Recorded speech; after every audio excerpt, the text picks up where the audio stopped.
Thanks for tuning in to OPM Live, which is an extension of Ordinary People magazine. I am so happy that you all decided to join us today and taking a small time out of your day to be here with us. And today we have an awesome show. We have a wonderful guest. Before we get to that, let's thank our sponsors: Vimashi Enterprise, Southern Eagle Music Group, It's a Raised Vision, and Gemstones and Trinkets. And so, as you all know, we are keeping ourselves safe. We are still doing the 6 feet apart. So, you're keeping yourself safe. You're keeping the people around you safe. We are still doing it, and we're moving forward with everything that goes with that. And so, with that being said, we are going straight into our show because we want to give our guests a lot of time to share with us about her awesome business and the things that she has going on. And so with that, let's bring in our guest. Hello, how are you today, Pamela? I am doing well. How are you, Miss Berna? I'm doing fantastic, doing just great. And your week has been wonderful? It has. It has been packed full with a lot of exciting things. Impacting lives is what I do. So, That's fantastic. So if you don't mind sharing with us a little bit about yourself and what you have going on, and then tell us about Bonafide Credit Consultant. Tell us about that. The floor is yes. yours. All righty. Well, again, thank you so much for having me on your show. I'm delighted to be here. Bonafide, even though it's spelled different, it's pronounced Bonafide. Credit Consultants LLC. On that side of my business, what we do is provide financial capability education, personal money management. We do that through workshops and seminars and some one-on-one consultations. I have a limited number of consultations that I do as it relates to that. And that business was actually started back in 2008. At that time, I was still in corporate America. I was vice president, collections, recovery, fraud, and probate of all things at a national bank. But Bonafide was actually birthed out of, wow, how do I say this? I was kind of, what I do on the collection side, of course, is helping people maneuver through, problem solve, that kind of thing. And people would always say, oh my gosh, you need to do what you do. People need what you do. Not only what you do, but how you do it. And I would be like, okay, like I would just help people when they ask. But back in mid to late 2007, my pastor preached a whole series on walking in your purpose. And it seemed like during that season when he was preaching on that, we would go out of town, we'd visit a church, everywhere I turned, it was the same message. You need to do this. People need the services that you're providing the way that you provide them. And finally, in 2008, I threw up the red flag, and I acquiesced, Lord, like I'm going to accept the assignment. And so it was then that Bonafide was birthed. Long story as to how I came up with the name, but it's amazing. And I'm the author of a book, Bonafide Bits where inspiration and intellect collide with your finances. But I'm also currently writing my second and third book kind of at the same time. But the second book, I will share the story about the naming of the company, kind of where all of that came from and how initially it was just kind of a buzzword, a name for marketing, that spelled different, all those marketing kind of things to make it stand out. And it all started with what you thought was just something so superficial. My husband had vanity plates for many, many years. So his license plate is Justified, JUSTA number 5D. And so it was in that same vein that Bonafide, the spelling of Bonafide, that it came. But we later, some years, had an encounter. What I honestly know, me and my husband, was really an encounter with Jesus. Like he was literally like right here, in physical form. And so what started out to be what we thought vanity plates really now have grown into testimonial plates. And so there's a whole long story around that, but a beautiful story about him and how his presence, his orchestration, when you're obedient, what that means, what that does, how that plays out, ways that you couldn't even imagine, kind of thing. So that's Bona5. And then most recently, amidst the pandemic of all things, I launched another division of Bona5 Credit Consultants LLC. And I say another division because even though it's a different concept altogether, I've always used or spoke to or taught on some of the subject, right? And so they're not mutually exclusive, because if you're not in a good headspace, you make bad financial decisions. And so this new division of my company is called B5 ReAffirm. And Say that again. B5 ReAffirm. B5. So Okay. everything is in fives, and I'll explain why everything kind of, and again, it wasn't that way intentionally. It is just his orchestration, but it's B5, the letter B, the number 5, and then ReAffirm. Okay. And that division of my company focuses on mental health, but specifically low self-esteem of females. And the reason why I say I've always talked about that, because again, when you're talking about financial matters, your mental health, your mind, your thought processes all directly impact the decisions that you make financially. Yes. And so to get women in a different headspace, a positive headspace, that by default then will affect the decisions that they make financially.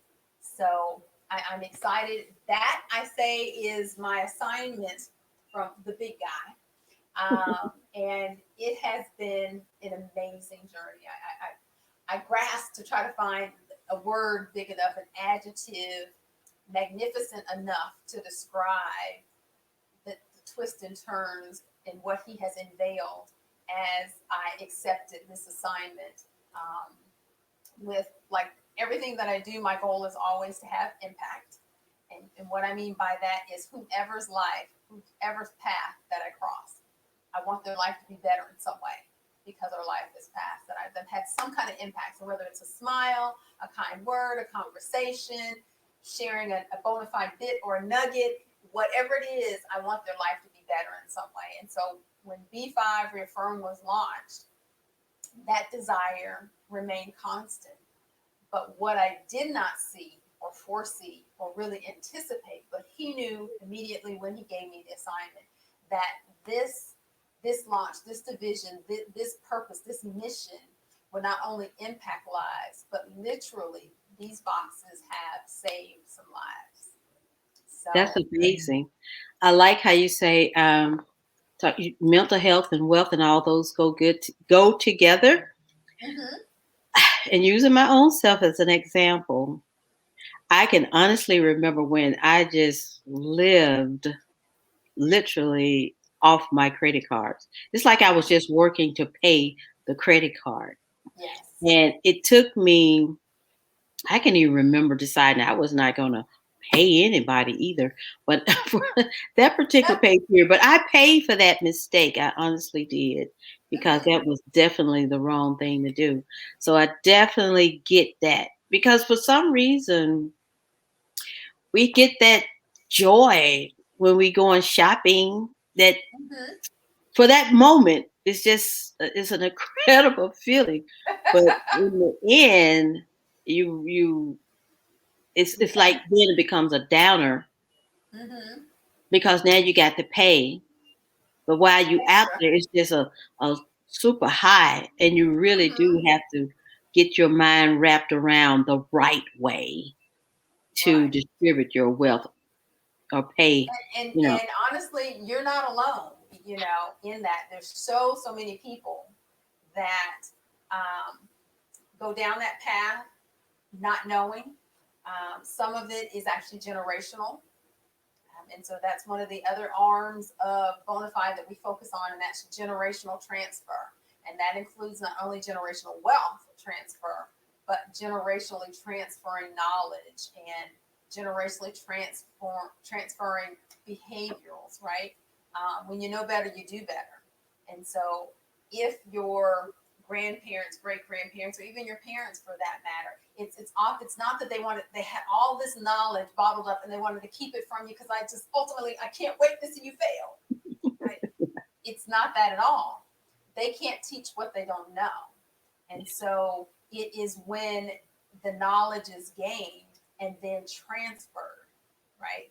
That if when I do workshops or seminars, what I say is it doesn't matter that you're 50, 60, whatever age, when you come to the workshop, my goal is always the same, and that is that you get it.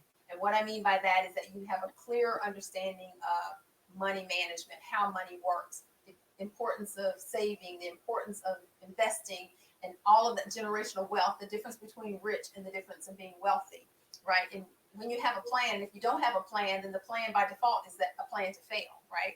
And so I need my participants, my clients, my customers to have a plan. But again, as I always say to them, it's a partnership between me and the client, right? And a partnership is usually at least two people. And the result of this partnership is going to be an action plan. 2 words, right? 2 people, 2 words. And so my role in this partnership is to come up with the plan. Right. Their role in the partnership is to apply action to the plan that I create. Because either way, it's default. If you don't have a plan, then you're just flailing, right? If you have a plan and don't apply action, then they're just words on a piece of paper. They have no value. And quite frankly, if you've already paid me my fee up front to get the action plan and then you don't apply the action, that is in direct correlation with what got you where you are right now, making bad financial decisions. So why would you pay me to come up with a plan and then not implement it? Yeah. Right? Mm-hmm. That's money wasted, right? That's another bad financial decision. And so, you certainly were not alone in, we know we grow, right? And the fact that the lessons that you learned, if you then turn around and told your children, your grandchildren, your cousins, your nieces, your nephews, your family members, your neighbor, the people at the church in your neighborhood, the more you talked about it and shared that experience, that knowledge is now transferred and will save somebody some time, effort, energy, and some money in the long run if they decide to embrace, right? Take action on the knowledge that you transferred. So, yes, I mean, my children, I can say we was actually in it together. I said to them, I said, listen, we're not going to pay anybody this pay period. We are going to enjoy this money. It was my whole check, right? Mm-hmm. My youngest son said, we're not going to pay anybody? I said, we're not going to pay anybody. It was the worst. Yes. My youngest son said to me, he probably was elementary. I mean, I'm sure he was elementary age that year. I'm sure he was, because the way he looked at me, he said, we're not going to pay anybody? And I said, no, we're not. We are going to go out and enjoy this money. I felt like I had worked so hard for it. But the worst decision I made, because it put me like 2 months behind and everything, mortgage, everything. But you know what? Lesson learned. You don't do it no more. It's like having a really good chocolate candy bar, and later on you have an awful stomach ache because you shouldn't have had it in the first place. Mm-hmm. But we live and we learn, and that's the key. What I tell my clients is this one simple fact: the only true value in visiting your past mistakes is to learn the lesson. Mm-hmm. Once you've learned the lesson, you got to let it go and move on. Because, I always use the analogy, you can't drive a car by looking in the rearview mirror. That's an accident waiting to happen, right? Mm-hmm. So you got to look back periodically, right? You got to look over your shoulder, look in the rearview mirror. You got to do that. That's self-preservation. But you can't drive the car like this because you can't see what's in front of you. And so, just learning that lesson and moving forward. This stay forward is what I say. This stay forward. When you know better, you do better. But if there's value, not only related to finances, but just in life in general, for those believers, then they know your test isn't for you. It is your testimonial then becomes for someone else. Absolutely. Right? So you had to go through it, grow through it. But if you then don't share it, you keep it private, then the value is lost, because that message, that lesson was not only for you, it was for somebody else. Mm-hmm. And so we often get, I don't want to say prideful, but embarrassed or for whatever reason, like I don't want anyone to know that I made this horrible mistake. But how about, I always tell it, how about on your worst day, just know there's somebody who's worse off than you. I don't care Yeah. what the situation. I don't care what it is. You don't know that, but there's somebody who's worse off than you. And so that should give you some kind of solace, like that there is a way up because there's somebody lower than me, right? Kind of thing. But also to know, which kind of segues into the B5 ReAffirm side of the business, and that is that no human is perfect. No individual is perfect. No one's life is perfect. That we are each and every one uniquely created. And in that uniqueness, we are perfectly imperfect. Mm. And I think when we embrace that fact, when we take perfection off of the table as a ruler of measurement, then that opens up utopia. I mean, that opens up everything. Because if you know that perfection is not attainable, then you just continue to work hard to be the best version of you. And that's all you can really do, is to try to one up yourself, right? Because you never should be competing with and comparing yourself to someone else. It's always about you. And so you need to one up you from yesterday. What I mean by that is, set the goal that I want to be a better person today than I was yesterday. Not a better person. I don't want to be a better person than Verna was, or Sally, or Timmy, or Jimmy, or what. I want to be a better person than Pamela was yesterday, right? And knowing that it's a journey, not a destination. So I'm not going to ever arrive. But if each day I wake up with the intent to one up myself, just think of the positivity that I'm leaving. I'm not perfect, right? I'm going to make some mistakes. I'm going to do some things wrong. But that's not the place that it came from. It came from a place of positivity, because my goal, my mission was to be better today than I was yesterday. And that's how do you eat that elephant? One small bite at a time, right? That's always that's the first thing I say in the morning, or the moment that I lay down and wake up, is always uh, make me a better person today than I was yesterday, or help me to be a better person Yes. today than I was yesterday.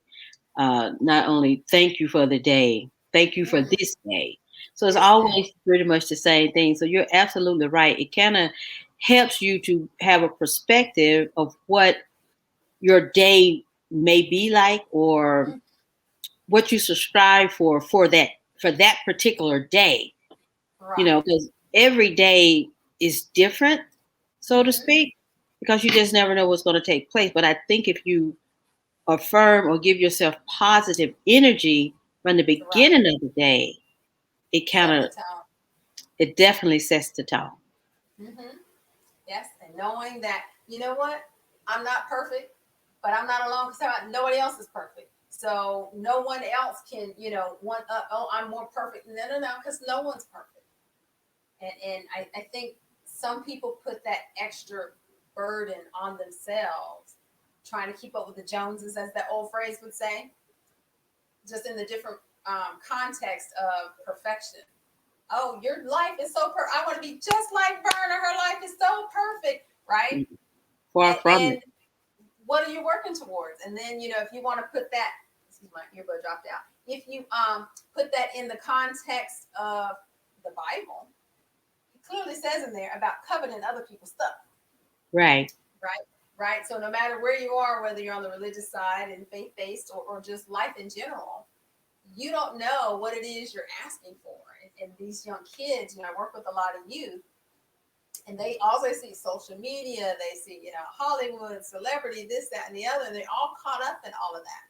No one, I don't care how much money you have in the bank, money doesn't make your life perfect, right? So these stars or celebrities, athletes, or whoever, they may have a lot of money, but some of them are absolutely miserable.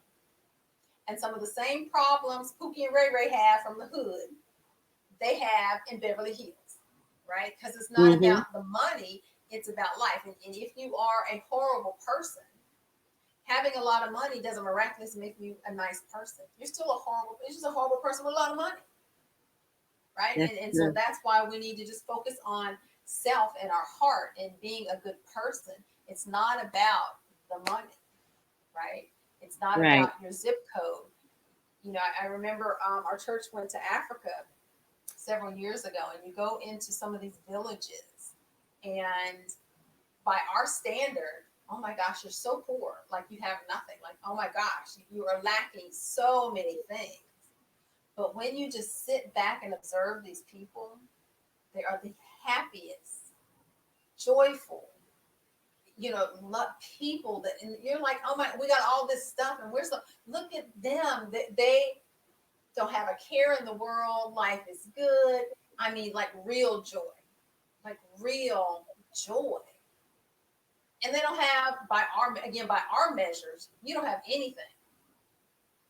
But the reality is, when you look at it and put it in perspective, they are so much wealthier than us. Mm-hmm. Where it really matters, where it really counts, right? They don't have to get caught up in all these material things, because I don't have it, you don't have it, nobody has it. We're not even focused on that. So what do they focus on? Loving each other, being there for each other, supporting each other, caring for each other, all of those things. And that's where the true richness and wealth come from. We just, in the US, like, we're just caught up in all these material things, but that's not really where the true value lies. And I think we as Americans, we struggle with, really seeing that and understanding that. I often share the story, oh gosh, what's been like 5 years ago, I guess, when the hurricanes came through and Texas got wiped out pretty much, and all of that. I live in Florida, and we always are threatened with hurricanes, right? But in the 20 plus years that I've lived here, I've never left, right?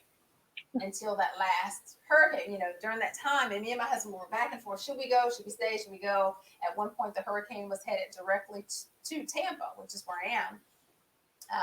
And always in years past, they've been headed to us before, and always last minute they return, right? A blessing for us, but not so much for someone else, or what have you. But you're in that moment. But that particular hurricane, we really, like, my husband called me from work that day. He says, like, I really think we need to make plans, right? Preparations to leave. And of course, me, call it, I don't know, material. First thing, let me pick up the phone and call the airline. Let's book us a plane to get out of here, right? And my husband was like, no, sweetie. Like, we need to leave, but wherever we go, we need to drive one of the cars, right? So, because wherever you land, at least you would have transportation, and I was like, duh, like one of those moments, but like I'm all caught up in fear and anxiety and all this, that, and the other, like, get out quick. And like, no, we need to drive where we're going. We need to drive there so that we would have the car. So we've kind of made up our mind that we're going to go. And so now this task, I'm going to say that this is probably going to be in one of my books too, because it's so rich in how he just orchestrates and just is so ever present. But I'm planning to leave, right?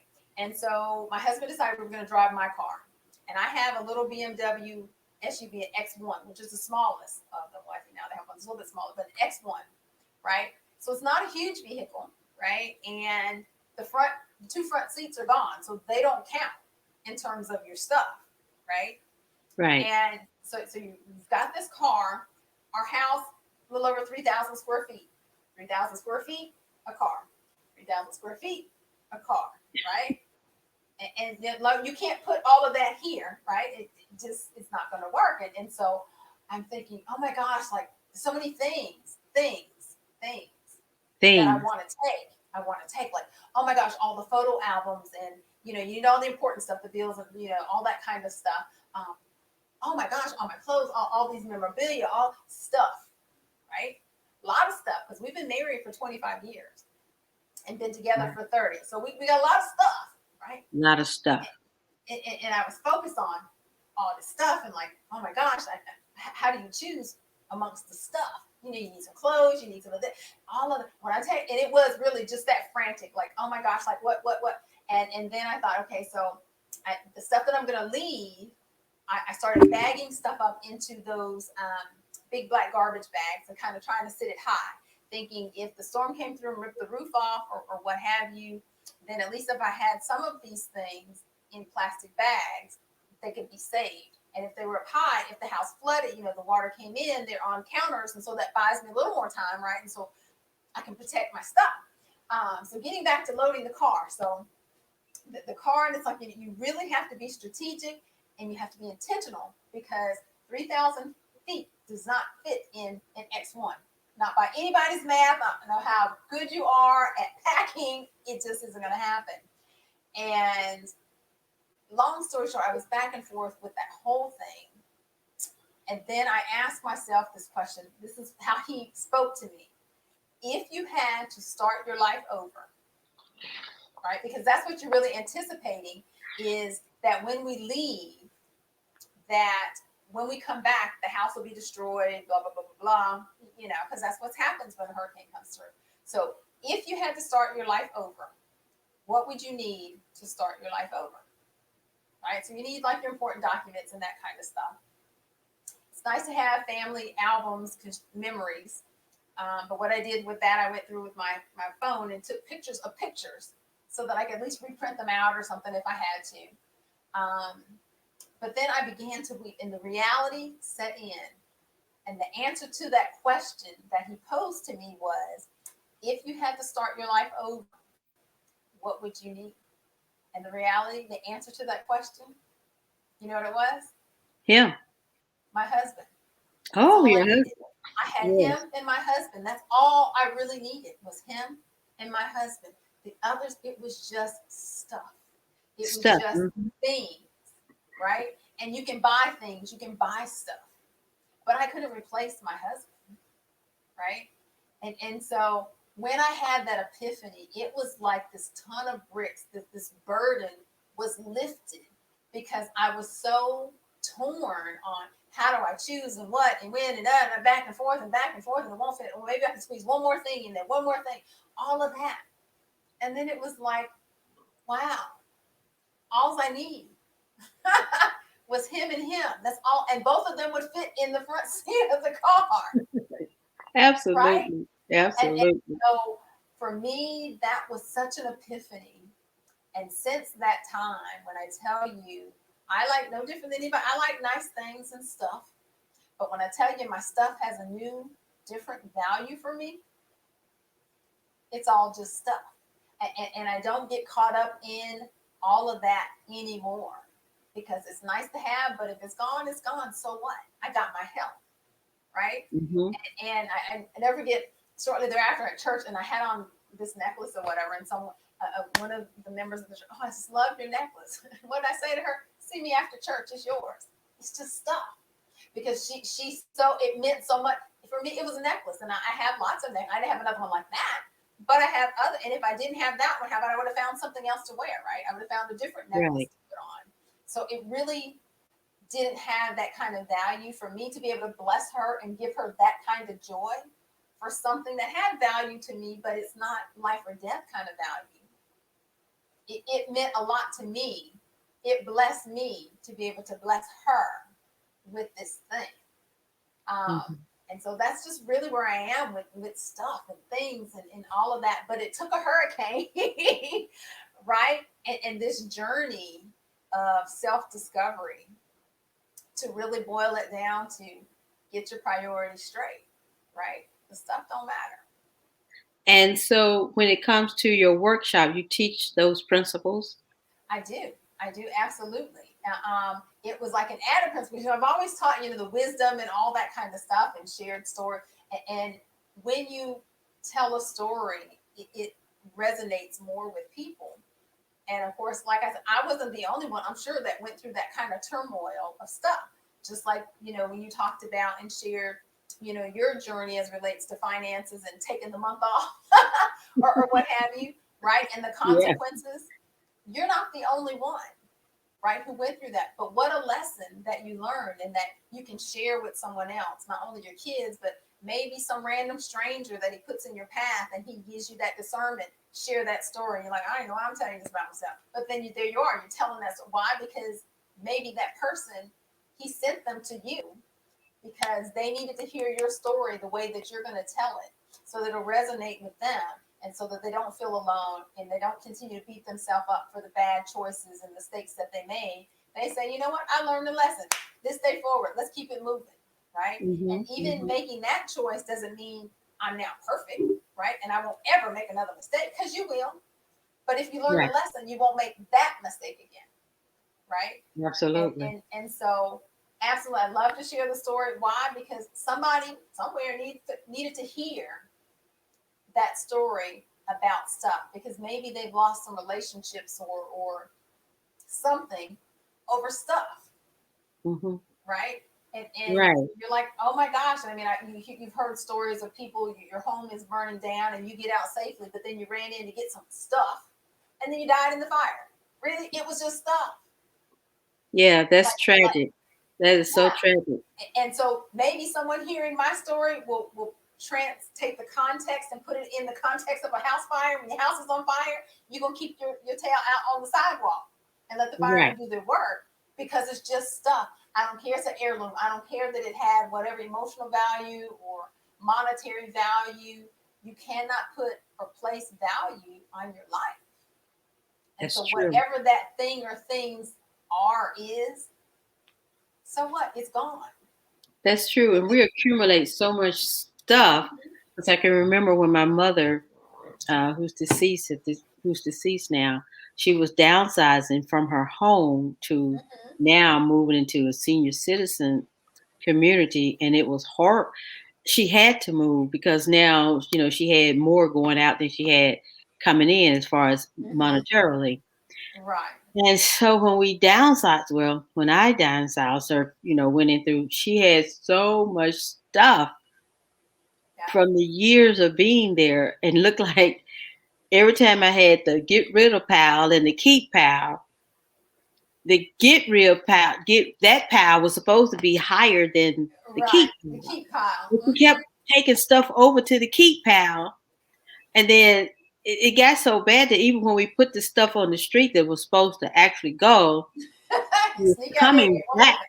She was coming back, getting stuff from that pile and trying to take it to her smaller piece. Right. And so I think at some point she realized she just couldn't take it all. But that Right. was a lesson for me to not have so much stuff even Hmm. now. So I don't have a lot of stuff anymore. Yeah. I think my husband I recently got married, but I think my husband was surprised that he still said I have a lot of stuff, but I don't have nearly as much as Right. I once had because of how it was when we was downsizing her. So wow, Right. you have a huge assignment Hmm. in teaching all of those. Is it you said reaffirming? Yeah. So the bona fide side is where we do the financial personal money management stuff. So the B5 ReAffirm side, um, I'll show you. This is the product. It's called the B5 Reaffirmation Box. Uh-huh. And I won't go into all the little goodies inside, but just inside of the lid here is a heart. And the heart says, I am a B5. And Oh, okay. unfortunately, not to leave the fellas out, but this is female driven, female specific product. And inside that says, has that little heart that says, I am a B5. And a B5 stands for a bona fide boss with brains, beauty, and a believer in me. Okay. That's the mantra. That's the mission. It is what I want these females to walk away with when it's all said and done, that they know beyond a shadow of a doubt. They know that they know that they know that I am a B5. I'm a bona fide boss with brains, beauty, and a believer in me. And the me part is emphasized because, everyone has an opinion. Everyone's entitled to their opinion. We need to accept that. But at the end of the day, when it comes to you, the most important opinion and the only opinion that really matters about you is the opinion that you have about yourself. And Mm-hmm. so that's why I need these females, any female that I have the opportunity to serve, to know that this is me, and I don't care what the world says, I don't care what this person says, my boss, I don't care. I know that I know that I know that this is what I am. This is who I am. And if you're a believer, then you know whose you are. And that ought to give you a little bit of place of joy right there. But just knowing that, and the other underlying mantra for that program is I'm me.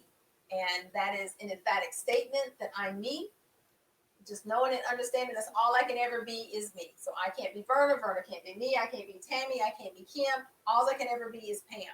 And so once I have that clear understanding, What I need to then do is focus on being the best me that I can be, right? And I me Right. is also an acronym that stands for improve my mental esteem. And that's the journey that the program takes them on, of understanding self, your value, your worth. Um, there's a workbook that goes with it. The workbook is called Grace. And Grace is the definition of grace as well as the acronym. And the acronym is about the activities in the workbook. And so it's around gratitude, reflection, attitude, character, and esteem are the activities in the workbook which reinforce affirmation and reaffirmation, which is what the box is designed to do. So, and everything about the box is very intentional, right down to the color of the box. It's purple because purple is about transformation, right? Right. Pink is about elegance and tranquility and all those kind of things, and that's why it is purple and pink. Um, we even have the logo has been converted to a patch, and the reason why is that I have a partnership with the Girl Scouts. And so the Girl Scouts, they have their own curriculum that I created for them. And when they complete their tasks, they earn their B5 patch to go on their sashes. So really excited about that partnership. But all the programs, the Girl Scout program, the Grace Workbook, and the B5 Reaffirmation Box, all of it is streaming and fundamental, the foundation of becoming the best version of you and making you a priority in your life. And that for some, it's teaching them. For others, it's gently reminding them of their true value and that they have purpose. And the world is not complete without them in it, right? And so I often use the analogy of a puzzle. And it's that it could be a 10-piece puzzle, 1,000-piece puzzle, a 5,000-piece puzzle. It doesn't matter. And you can put all the time, effort, energy, work, and put it together. If one piece is missing, the puzzle's not complete. True. And so thus we are these puzzle pieces in this thing we call universe and life, right? And so we all have a role to play in putting this puzzle together. Each of us is a piece in that. And that piece meaning that we each have something uniquely to offer.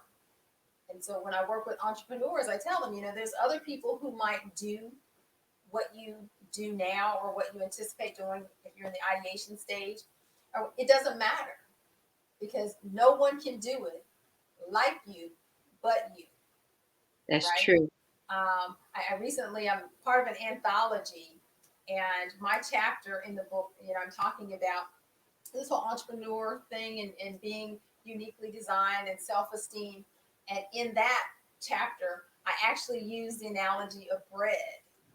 And if you were just to go in a grocery store, any grocery store, and go down the aisle, how many different brands, how many different types, how many different sizes and loaves and color and packaging of bread is there?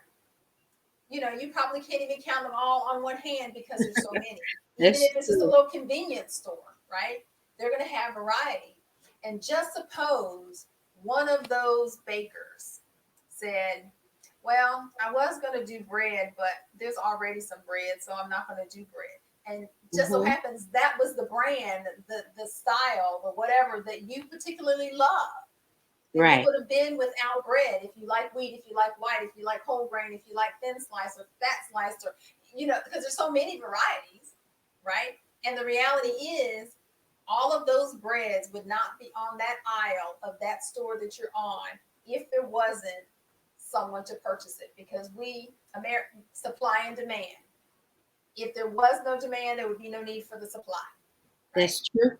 And if there was no money to be made and making bread, then there would be just one mono bread. Everybody eating the same kind of bread because there's already somebody making bread, so I need to go make Yeah. something else because I can't make money making bread because someone else is already making bread. No, your bread is going to have maybe it's your great grandmama's recipe, right? It's got that secret Mm-hmm. sauce. It's got that little secret something to set it apart. Because even within one category, if you say wheat bread, how many different brands and recipes of wheat bread do you see in a single aisle? And then when you talk about how many grocery stores there are, right? Yep. So we Yes, can't that's true. limit That's true. ourselves. We just can't. No one's going to do it quite like you. And I so said the you got same to be in it thing. to win it. Hmm. I think I've said the same thing. Reference hamburger places. Hmm. Yeah. McDonald's is definitely not concerned with Burger King. Burger King is not concerned with Wendy's.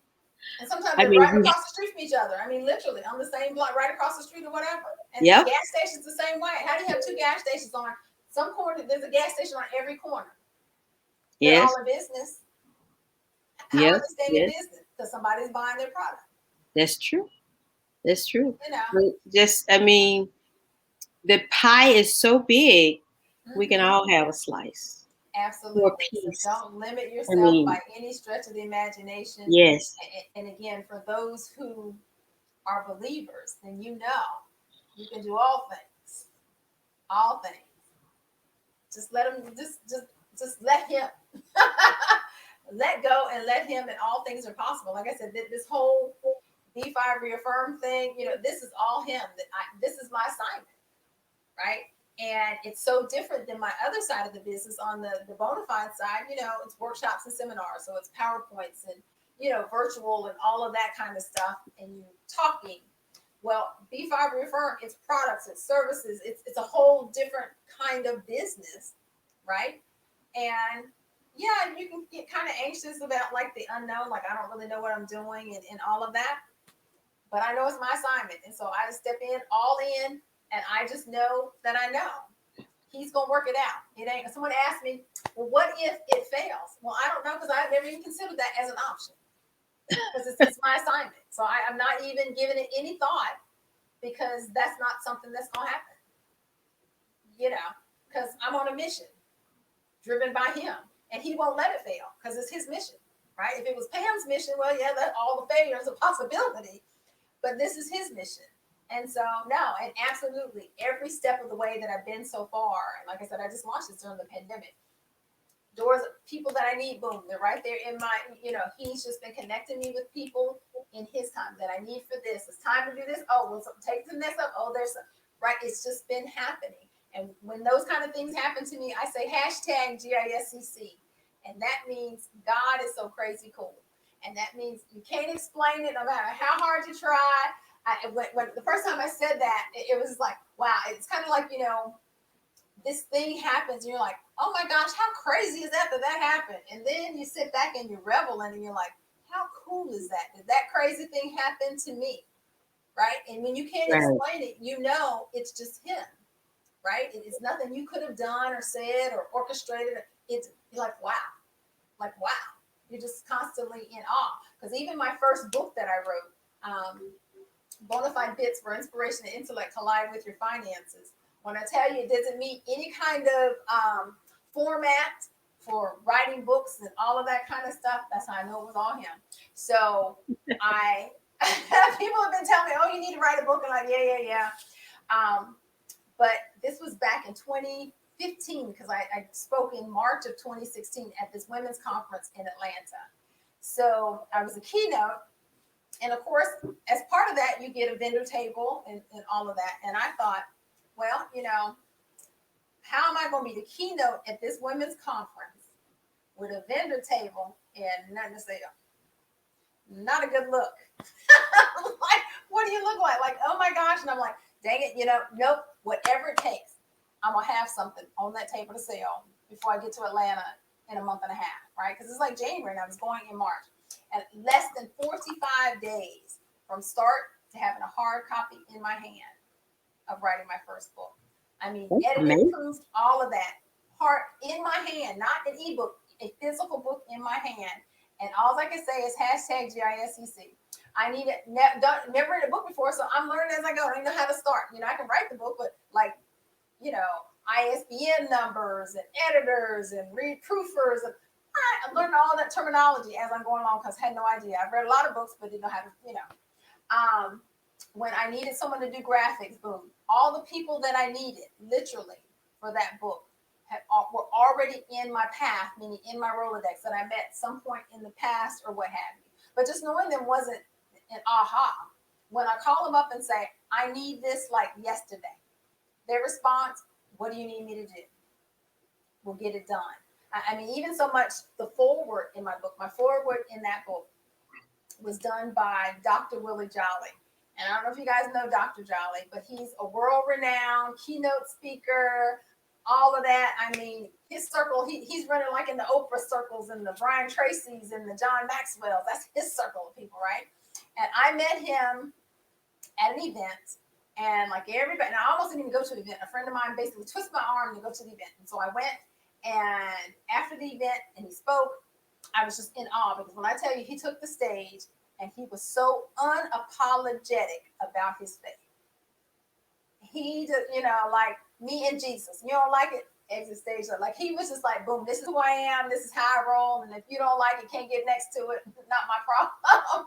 And I was like, oh my gosh. And so afterwards, he's like, oh, I'll be outside. And if you guys want to talk or whatever, just very personable and everything. So I go outside, long line. I'm in the line with everybody else to get my selfie, right? With Dr. Willie Jolly and get to meet him. But always in those scenarios, I'm always trying to set myself up to have a one-on-one conversation outside of the event. So I had my card already in my hand for when it was my turn to get my little selfie and everything. And so I handed my card. My cards are, again, I need it to be intentional. So my cards are purple, all that. So they say, everybody's got vanilla cards, cream cup. Mine is purple. So it stands out and it has my picture on it. And so as I'm taking my selfie, I hand him my card and say, I really would like to chat with you when you get an opportunity, right? So we take our selfie. So fast forward to my situation with this conference and writing the book and trying to think of someone to write a forward. So I didn't even know what that's, I had to research like who should write a forward, right? Like who is the right person? Of course, it's saying someone who has standing in your industry, right? Someone who's known, or that's your ideal utopic forward kind of thing. And so my first thought was I had an opportunity to meet Glenda Bridgeforth years past, and she's in my lane. And so I thought, oh, this would be great to have Glenda do my forward. So I reached out to her, and it wasn't a good time for her. She had some health challenges and things. And then he plopped it in my spirit, Dr. Willie Jolly. And I met that man for 30 seconds, like not even 30 seconds. However long it take you to take a selfie and hand him a card. That's when I met him and had my brief conversation. But my philosophy, and I hope your viewers will embrace it, is I'm going to give you an opportunity to tell me no. And that's how I've run everything. So I'm going to ask you, worst case scenario, you're going to tell me no, and life is going to go on. So no different. I call my friend, like, do you happen to have a number? I always refer to it like the number to the red phone, meaning cut through the red tape kind of thing to get right to the person. And he's like, no, but I think I have a number to like his admin or something. And I reached out and I said to her, like, I would really like for Dr. Jolly to write the forward in my book. And so she said, send her the information and she'll check with him. Well, lo and behold, I sent her the information, but I got an email response back directly from Dr. Jolly. Wow. And he's saying, I would love to do your forward. It'll probably be like 12 weeks because I have some people in front of you. I'm excited that you said yes. But no, I'll have to wait like 45 days. Like I got to be in Atlanta for this conference, right? And so I just say, well, was worth it. Responding back, I'm so grateful, that you'll do my forward, but I need the forward like yesterday. Like I'm going to this women's conference, so I explained to him that I needed to expedite it. And I'll never forget it. I was at a workshop, not teaching it. I was in a workshop myself, in person, like pre-COVID. And I'm sitting there, my phone beeps, right? And I look down and I check my email. And it is the completed forward from my book from Dr. Jolly. Like he didn't respond back to say, yeah, I can do it or will do it. Like it was done. Wow. The tears rolled down my face because I was just in awe. Like, when you say favor, God's favor. Like it shouldn't have happened. It couldn't have happened. It wouldn't have happened, but it did happen, right? And so that's how Dr. Willie Jolly did the forward in my book when I had known him like 30 seconds or whatever. God's favor. I got my book. I had it in hand for my conference. The conference went well, all of that. And now today, Dr. Willie is actually my mentor. That's great. Look, or my tormentor, as he likes to refer to himself sometimes. That's really all awesome. of that by taking a risk and saying, I know other people might ask, well, I'm going to ask, what's the worst thing that can happen? he would tell me no, or I can't, or I don't have time, or I won't. But he didn't. He said yes. So That's go for the amazing. gusto. Don't ever sell yourself short because you don't know. Just prepare yourself for the no and go for it. That's amazing. What an amazing story. And thank you so much for all that you do for your community. I'm really loving the B5 ReAffirm. Reaffirm. I like that. Love It's the on my box. jacket. Oh, that's amazing. Okay, I see Yeah, that. that's my jacket. I have my jacket done. So look, I mark it wherever I can. So actually, I even have some B5 pumps. And my Bonafide, I have a Bonafide jacket as well, and some Bonafide pumps as well. This local artist here in Florida, over that's what he does. And his motto, excuse me, his motto is he'll put paint where it ain't. His company is one of one custom, so everything he does is by hand, one of one custom. So when he did my Bonafide jacket many years ago, of course, when I launched B5, I had to have some gear.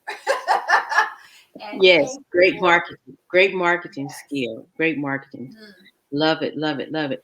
So, Miss Pamela McCoy, if you can just share with our audience one last thing that you would like to let them know, and then also how they can connect with you, how they can get more information on the things that you are involved in, you can do that at this time.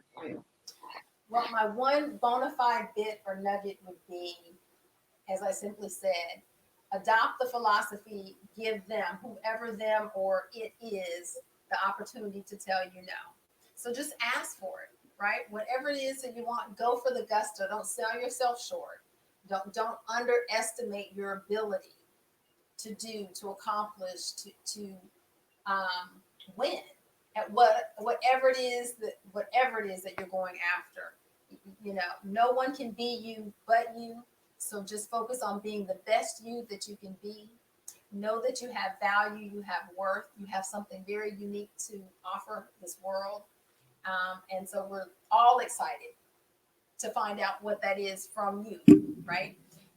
And they can get in contact with me either of my websites, bona5dcc.com. And remember, the bona fide is spelled different, BONA, the number 5D, cc.com, or the B5 reaffirm.com. They can email me at info at either one of those, info at bona5dcc.com or info at b5reaffirm.com. They can find me on all social media platforms: Facebook, LinkedIn, Twitter, Instagram, TikTok. I'm on all of those platforms. I love the support for what I'm doing. Telling people, as I always say, tell a friend to tell a friend, right? Mhm. To help me get the word out about what I do. My purpose, my value, my mission is impact and impact in saving lives. And I would be delighted to have each and every one of them come alongside me in whatever form that they can, whether it's just pushing my information out to their contacts and their social media platforms, whether it's hiring me to come in and implement the B5 Reaffirmation Box program. If you need consultation or want to do a workshop as relates to personal money management, we can do that. We can do a combination of the two. You know, whatever it is, I would be delighted to help them in any way that I can. And if they want to text me or call me, that number is 813-495-8568. Okay, okay. So thank you so much, Miss Pamela McCoy. It has definitely been a pleasure having you on the show and learning so much about all the awesome things. Oh, wow. So not getting a little choky here. Learning about all the great things that you do for your community and for the women. I definitely Thank appreciate it you. and learning so much Thank about you. you. Thank you so much for being on our show today. Thank you so much for having me. It has been my pleasure, my delight to be here. Okay. Thank you. And we will talk with you on another day. All righty. God bless. God bless. So we thank Miss Pamela for being on our show today and learning so much about everything that she does for her community and everything she has going on. And we are reading from, this year we are reading from Beast by Still Waters, 365 Devotions to Quiet and Refresh Your Soul by Anita Hickman and Marion Leslie. And so today we are reading The Real Deal. And it says, I no longer call you servants because a servant does not know his master's business. Instead, I have called you friends. For everything that I learned from my Father, I have made known to you. And that's John 15:15, and it comes from the NIV. All our lives, we search for at least one good and true and loyal friend, don't we? One who loves us lavishly without reservation. One who doesn't pretend to love us because we have something to offer in return: fame, money, prestige, favors, or business prospect. One who knows us truly all the way through, even those sorry, sinful parts, and love us anyway. One who's in the relationship for the long haul, no matter what. In case you haven't known that truest, dearest friend, it is Jesus of Nazareth. He's the real deal.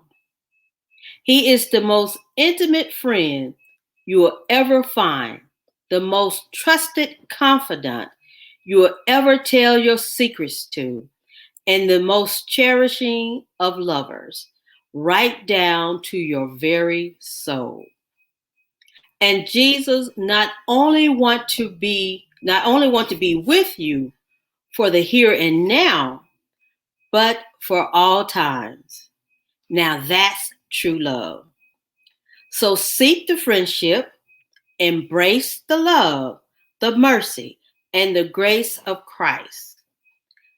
It's right here waiting for you. And it reads, "Oh Lord, thank you for loving me and for calling me friend." Amen. And again, thank you so much for tuning in to OPM Live, which is an extension of Ordinary People magazine. And as we always say, love, peace, and increase, and be blessed.